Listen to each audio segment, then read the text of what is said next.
Mago,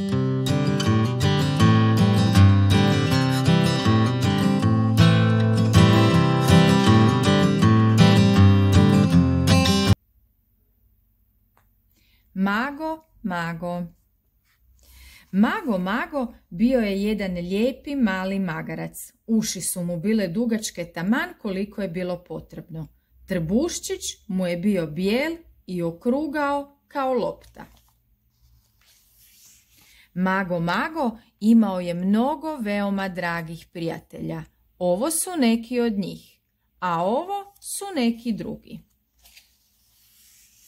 Konj Pit i Pat i pas Hektor također su bili njegovi prijatelji. Njegov vlasnik bio je najbolji čovjek u selu. Mago, Mago volio je jesti čičak, kojeg je uz potok u blizini pašnjaka bilo u izobilju. No, bez obzira na to, Mago, Mago nije bio sretan. Jednog dana pio je s Patom vodu na potoku. Na površini vode vidio je odraz Patove i svoje glave. Smatrao je da Pat izgleda prekrasno sa svojim malim ušima, a da on sa svojim dugim ušima izgleda smiješno, pa se veoma rastužio i više nije htio jesti. Mago, Mago je na posljetku otišao posjetiti Hektora. Hektor je bio veoma pametan. Znao je svakakve trikove. Znao je koja mu je desna, koja lijeva šapa i tako dalje. Sigurno će mu dati neki dobar savjet. Jadan Mago, rekao je Hektor, znam što ti je. S tako podignutim ušima nalikuješ na jedrilicu. Spusti uši ovako kao ja. Vidiš kako bih ja bio smiješan da su mi uši tako podignute. Tako, Mago, Mago, spusti ih. Sad su gotovo jednako lijepe kao moje, a Pat će biti ljubomoran jer on to ne može. I tako je Mago, Mago ponovno bio sretan. Kasao je po farmi kao malo ždrijebe. Ali jadan Mago, Mago, kako su mu se samo prijatelji smijali kad su ga vidjeli. Blesavi magarče, reklo je janješce Janja, zašto vjeruješ onome što Hektor kaže? Uši trebaju stajati samo ovako kao kod mene. Pogledaj me, zar ne govore svi da sam lijepa? A pogledaj kozu Fifi. I kravu Faniku. I seljakova brata.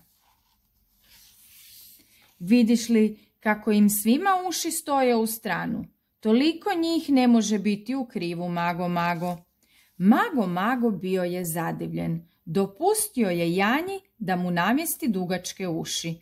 Tako, reklo je Janješce, sad si prekrasan. Čekaj, donijet ću ogledalo.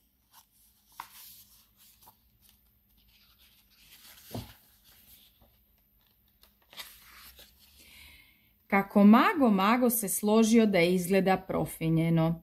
Koka Verica rekla mu je da je u ogledalu ljepši nego inače, ali ona je imala lošu čud, pa nije ni čudo da je to rekla. I tako je Mago, Mago ponovno otišao sretan, ali pomalo sumnjičav, kao što se može vidjeti po njegovu izrazu lica. Ovo su vrata staje, pokraj kojih na velikom čavlu stoji kosa, a Mago, Mago je baš namjeravao ući. Ušao je kao inače, ali nesretan magarac naletio je na zločesti čavao koji mu je probio uho. Jako ga je boljelo. Mago, Mago bio je tužniji no ikad. Cijelu je noć plakao. Njegovim prijateljima nije bilo nimalo ugodno, nisu mogli spavati, silno su se ljutili na njega. Sutradan je Mago, Mago odlučio otići po savjet kod svinje Roze. Nitko ju nije smatrao pametnom, mnogo je jela i spavala, ali bila je jako iskrena. Roza je pozorno slušala magarčeve nevolje.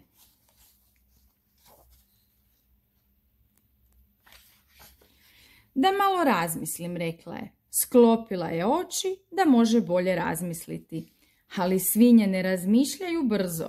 Mago dugo je čekao. Izbrojio je do 100, a Roza je i dalje razmišljala. Zapravo, čini mi se da je zaspala. Napokon je otvorila oči i rekla: Mago, ne razumijem se baš u uljepšavanje drugih, ali mogu ti dati praktičan savjet. Zamisao da držiš uši gore i dalje i sa strane blesava je. Kad su podignute, u njih ulaze kiša i vjetar. Kad su spuštene, ništa ne čuješ, a kad su sa strane, pa znaš što se može dogoditi. Ali ako ih staviš naprijed kao ja, onda ti ne treba kišobran. Ni sunce, ni kiša ne mogu ti ništa, a i sve ćeš dobro čuti. Aha, potom je Roza, koja u cijelom svom životu nije toliko toga rekla, otišla spavati. Mago ju je odmah poslušao. Smatrao je to odličnom idejom. 2 dana kasnije jako je puhao vjetar i padala kiša. Pad se prehladio i dobio zaušnjake. Nije smio izlaziti cijeli tjedan. Jako ga je bilo sram.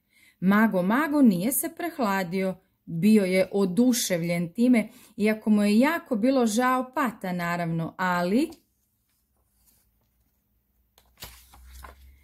Evo zašto je nezgodno staviti uši naprijed, zbog čega ne vidiš sunce i druge stvari u životu. Gospodin Jones, seljak, ličio je kuću. Kako su mu ljestve bile stare, pukle su. Gospodin Jones je pao. Pao je Magi na glavu i obojica su tresnula na tlo. I... Mago jako se ozlijedio. Morali su pozvati liječnika. On mu je previo rane. Izvukao mu je jezik, opipao puls. Izvagao ga je, poslušao kako diše, a onda mu je žlicom dao neki lijek lošeg okusa. Magi su rane ubrzo zacijelile, ali svejedno je i dalje bio nesretan zbog ušiju. Propalo je sve što je pokušao. Dok je razmišljao o tim tužnim događajima, vrapčić Daniel sletio je na obližnju ogradu. Rekao je: Mago, blesavi mago, ti nisi pas, nisi janje, nisi svinja, ti si magarac. Drži uši gore kao i svi magarci. Živ. A potom je Daniel brzo odletio. Mago se začudio, ali oduševio se kad je pokraj njega s ocem prošla jedna djevojčica i rekla: O tata, vidi onog lijepog malog magarca, ima tako divne uši. I od tog dana Mago je svoje uši držao podignute. Ponovno je uživao jedući čičak i postao jedan od najsretnijih magaraca na svijetu. Čiča Miča, gotova je priča. Priču za vas danas je čitala knjižničarka Ivana. Pozdrav!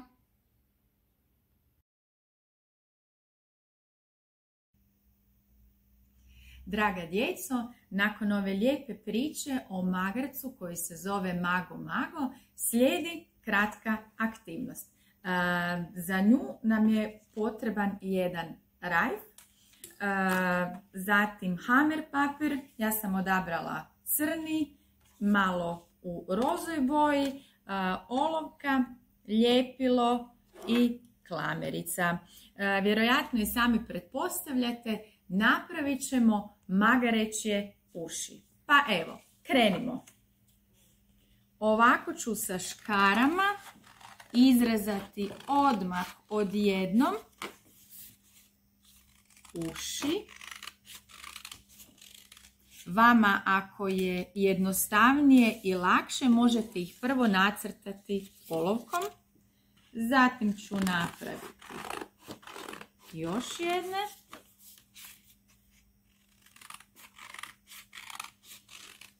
Prije toga sam naravno presavinula papir tako da ovako dobijete.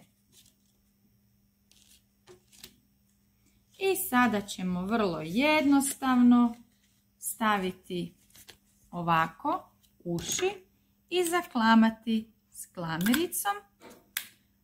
Evo, ja ću na 2 mjesta, čisto da bude malo čvršće. To su jedne. Da vidimo jesam dobro izmjerila. Ove ćemo staviti evo ovako ovdje.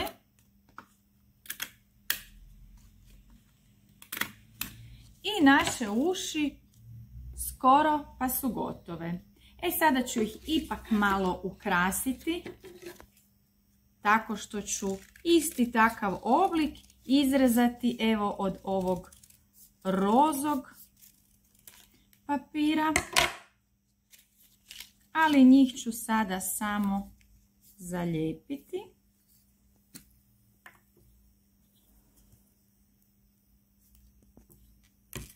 Isto je vrlo jednostavno. Evo, jedno uho je gotovo. Sada drugo.